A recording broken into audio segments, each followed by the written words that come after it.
Class 9 बेटे ਅਸੀਂ ਅੱਜ ਜੋ ਲੇਖ ਪੜਾਂਗੇ ਉਹ ਹੈ ਸਮੇਂ ਦੀ ਕਦਰ ਜਾਂ ਸਮੇਂ ਦੀ ਪਾਬੰਦੀ।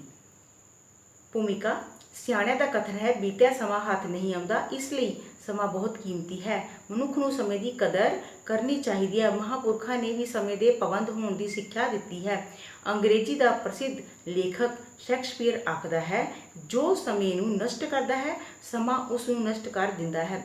ਭਾਈ ਵੀਰ ਸਿੰਘ ਜੀ ਨੇ ਸਮੇਂ ਨੂੰ ਸੰਭਾਲਣ ਬਾਰੇ ਕਿਹਾ ਹੈ, ਰਹੀ ਵਾਸਤੇ ਕਤ ਸਮੇਂ ਨੇ ਇੱਕ ਨਾ ਮੰਨੀ, ਫੜ ਰਹੀ ਤਰੀਕ ਸਮੇਂ ਖਿਸਕਾਈ ਕੰਨੀ। ਇਹ ਤੁਹਾਡੀ ਪਹਿਲੀ ਕਵਿਤਾ ਹੈ ਸਮਾਂ, ਠੀਕ ਹੈ। ਉਹਦੀਆਂ ਵੀ ਇਹ ਲਾਈਨਾਂ ਹੈ ਭਾਈ ਵੀਰ ਸਿੰਘ ਨੇ ਸਮਝਾਈਆਂ ਹੋਈਆਂ ਸਮੇਂ ਬਾਰੇ ਕਿ ਸਮਾਂ ਕਿਸ ਤਰ੍ਹਾਂ ਅੱਗੇ ਚੱਲਦਾ ਹੈ। ਕਿਵੇਂ ਨਾ ਸਕੀ ਰੋਕ ਅਟਕ ਜੋ ਪਾਈ ਪੰਨੀ, ਤ੍ਰਿਖੇ ਆਪਣੇ ਵੇਗ ਗਿਆ ਟੱਪ ਬੰਨੋ ਬੰਨੀ। ਹੋ ਸੰਭਾਲ ਇਸ ਸਮੇਂ ਨੂੰ ਕਰ ਸਫਲ ਉਡਣ ਦਾ ਜਾਮਦਾ, ਇਹ ਠਹਿਰਨ ਜਾਚਣਾ ਜਾਣਦਾ ਲੰਘ ਗਿਆ ਨਾ ਮੁੜ ਕੇ ਆਉਂਦਾ। ਭਾਵ ਕਿ ਸਮੇਂ ਨੂੰ ਜੋ ਹੈ ਸਮੇਂ ਸਿਰ ਸੰਭਾਲਣਾ ਚਾਹੀਦਾ ਹੈ, ਸਮੇਂ ਸਿਰ ਕੰਮ ਕਰਨਾ ਚਾਹੀਦਾ ਹੈ। ਅਸੀਂ ਇਸ ਨੂੰ ਚਾਹ ਕੇ ਵੀ ਨਹੀਂ ਰੋਕ ਸਕਦੇ। ਇਹ ਆਪਣੇ ਦਰਿਆ ਵਰਗੇ ਤਿੱਖੇ ਵਹਾਵਾਂ ਅੱਗੇ ਲੰਘਦਾ ਜਾਂਦਾ ਹੈ। ਸਮਾਂ ਨਸ਼ਟ ਕਰਨ ਦੀ ਭੈੜੀ ਆਦਤ। ਸਾਡੇ ਵਿੱਚ ਸਮੇਂ ਨੂੰ ਫਜ਼ੂਲ ਗਵਾਉਣ ਦੀ ਬਹੁਤ ਭੈੜੀ ਆਦਤ ਹੈ। ਕਿਸੇ ਕੰਮ ਨੂੰ ਸਮਾਂ ਜ਼ਿਆਦਾ ਵੀ ਲੱਗ ਜਾਵੇ ਤਾਂ ਅਸੀਂ ਕੋਈ ਪਰਵਾਹ ਨਹੀਂ ਕਰਦੇ। ਸਾਡਾ ਖਾਣ ਪੀਣ, ਸੌਣ ਜਾਗਣ, ਪੜ੍ਹਨ ਦਾ ਕੋਈ ਸਮਾਂ ਨਿਸ਼ਚਿਤ ਨਹੀਂ ਹੈ। ਜਦੋਂ ਜੀਅ ਕਰਦਾ ਹੈ ਖਾਣ ਬੈਠ ਜਾਂਦੇ ਹਾਂ, ਪੜ੍ਹਨ ਲੱਗ ਜਾਂਦੇ ਹਾਂ। ਜਦੋਂ ਅਸੀਂ ਕਿਸੇ ਮਿੱਤਰ ਦੋਸਤ ਨੂੰ ਮਿਲਦੇ ਹਾਂ ਤਾਂ ਘੰਟਿਆਂ ਬੱਧੀ ਖੜੇ ਗੱਲਾਂ ਹੀ ਮਾਰਦੇ ਰਹਿੰਦੇ ਹਾਂ। ਜੇ ਖੇਡਣ ਲੱਗਦੇ ਹਾਂ ਤਾਂ ਘੰਟਿਆਂ ਬੱਧੀ ਖੇਡਦੇ ਹੀ ਰਹਿੰਦੇ ਹਾਂ। ਜੇਕਰ ਸੜਕ 'ਤੇ ਕੋਈ ਤਮਾਸ਼ਾ ਹੋ ਰਿਹਾ ਹੈ ਤਾਂ ਉੱਥੇ ਹੀ ਖੜੇ ਹੋ ਜਾਂਦੇ ਹਾਂ, ਭਾਵੇਂ ਅਸੀਂ ਕਿਸੇ ਜ਼ਰੂਰੀ ਤੋਂ ਜ਼ਰੂਰੀ ਕੰਮ 'ਤੇ ਵੀ ਕਿਉਂ ਨਾ ਜਾ ਰਹੇ ਹੋਈਏ। ਵਿਆਹ ਸ਼ਾਦੀਆਂ ਦੇ ਮੌਕਿਆਂ 'ਤੇ ਤਾਂ ਇਕੱਠੇ ਹੋ ਕੇ ਅਸੀਂ ਬਹੁਤ ਸਮਾਂ ਖਰਾਬ ਕਰਦੇ ਹਾਂ। ਕਈ ਵਾਰ ਅਸੀਂ ਆਪਣਾ ਕੀਮਤੀ ਵਕਤ ਹੀ ਨਹੀਂ ਗਵਾਉਂਦੇ ਬਲਕਿ ਦੂਜਿਆਂ ਵਾਸਤੇ ਮੁਸੀਬਤ ਵੀ ਬਣ ਜਾਂਦੇ ਹਾਂ। ਇਹ ਨਿਰਾ ਆਮ ਆਦਮੀ ਹੀ ਨਹੀਂ, ਸਾਡੇ ਲੀਡਰ ਵੀ ਸਮੇਂ ਦੀ ਕੋਈ ਕਦਰ ਨਹੀਂ ਕਰਦੇ। ਕਿਸੇ ਸਮਾਗਮ ਵਿੱਚ ਲੇਟ ਜਾਣ ਵਿੱਚ ਉਹ ਫਖਰ ਮਹਿਸੂਸ ਕਰਦੇ ਹਨ। ਵੱਡੇ ਆਦਮੀਆਂ ਨੂੰ ਸਮੇਂ ਦੀ ਕਦਰ। ਜਿੰਨੇ ਵੱਡੇ ਆਦਮੀ ਹੁੰਦੇ ਹਨ ਉਹ ਉਨੇ ਹੀ ਸਮੇਂ ਦੀ ਵਧੇਰੇ ਕਦਰ ਕਰਨ ਵਾਲੇ ਹੁੰਦੇ ਹਨ। ਉਹ ਵੱਡੇ ਵੀ ਤਾਂ ਅਜਿਹੇ ਗੁਣਾਂ ਦੇ ਸਹਾਰੇ ਹੀ ਬਣੇ ਹੁੰਦੇ ਹਨ। ਨੈਪੋਲੀਅਨ ਨੇ ਇੱਕ ਵਾਰੀ ਆਪਣੇ ਜਰਨੈਲਾਂ ਨੂੰ ਖਾਣੇ 'ਤੇ ਸੱਦਿਆ। ਜਦੋਂ ਸਮਾਂ ਹੋ ਗਿਆ ਤਾਂ ਨੈਪੋਲੀਅਨ ਨੇ ਖਾਣਾ ਖਾਣਾ ਸ਼ੁਰੂ ਕਰ ਦਿੱਤਾ। ਉਹ ਖਾਣਾ ਖਾ ਕੇ ਅਜੇ ਉੱਠਣ ਹੀ ਲੱਗਾ ਸੀ ਕਿ ਜਰਨੈਲ ਆ ਗਏ। ਨੈਪੋਲੀਅਨ ਨੇ ਕਿਹਾ, ਖਾਣੇ ਦਾ ਸਮਾਂ ਬੀਤ ਚੁੱਕਾ ਹੈ, ਆਓ ਹੁਣ ਆਪਣੇ ਕੰਮ 'ਤੇ ਚੱਲੀਏ ਤਾਂ ਜੋ ਉਧਰੇ ਵੀ ਹਰਜ ਨਾ ਹੋ ਜਾਵੇ, ਭਾਵ ਕਿ ਨੁਕਸਾਨ ਨਾ ਹੋ ਜਾਵੇ। ਉਹਨਾਂ ਜਰਨੈਲਾਂ ਨੂੰ ਭੁੱਖੇ ਹੀ ਨੈਪੋਲੀਅਨ ਨਾਲ ਕੰਮ 'ਤੇ ਜਾਣਾ ਪਿਆ।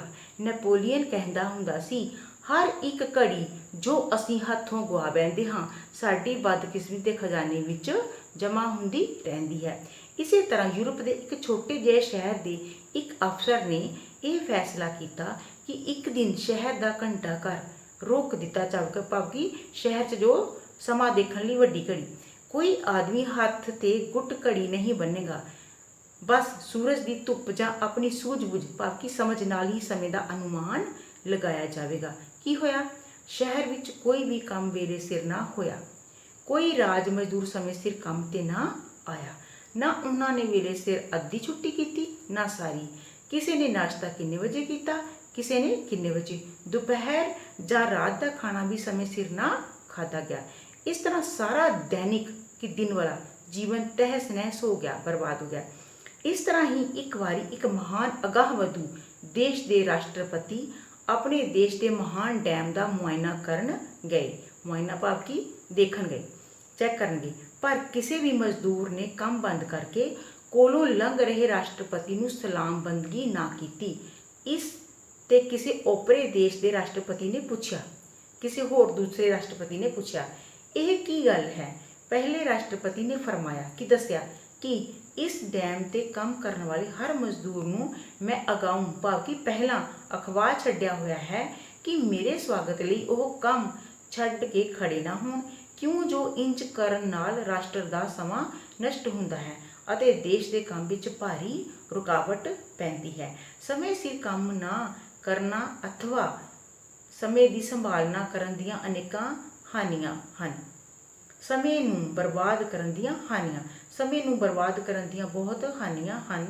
ਸਕੂਲ ਦੇ ਬੱਚਿਆਂ ਦੀ ਹੀ ਗੱਲ ਲੈ ਲਵੋ। ਜਿਹੜਾ ਬੱਚਾ ਸਮੇਂ ਸਿਰ ਕੰਮ ਨਹੀਂ ਕਰਦਾ ਉਹ ਆਪਣੇ ਅਧਿਆਪਕਾਂ ਤੋਂ ਪਿਆਰ ਲੈਣ ਦੀ ਥਾਂ ਝਿੜਕਾਂ, ਘਸੁੰਨ, ਮੁੱਕੀਆਂ ਅਤੇ ਚਪੇੜਾਂ ਹੀ ਖਾਂਦਾ ਹੈ ਅਤੇ ਹੌਲੀ ਹੌਲੀ ਉਹ ਉਹਨਾਂ ਦੇ ਦਿਲੋਂ ਲਹਿ ਜਾਂਦਾ ਹੈ। ਜਰਾ ਸੋਚੋ, ਜੇ ਭਲਾ ਚੰਦ ਸੂਰਜ ਸਮੇਂ ਸਿਰ ਨਾ ਚੜ੍ਹਨ ਤਾਂ ਲੋਕਾਂ ਦਾ ਕੀ ਹਾਲ ਹੋਵੇ।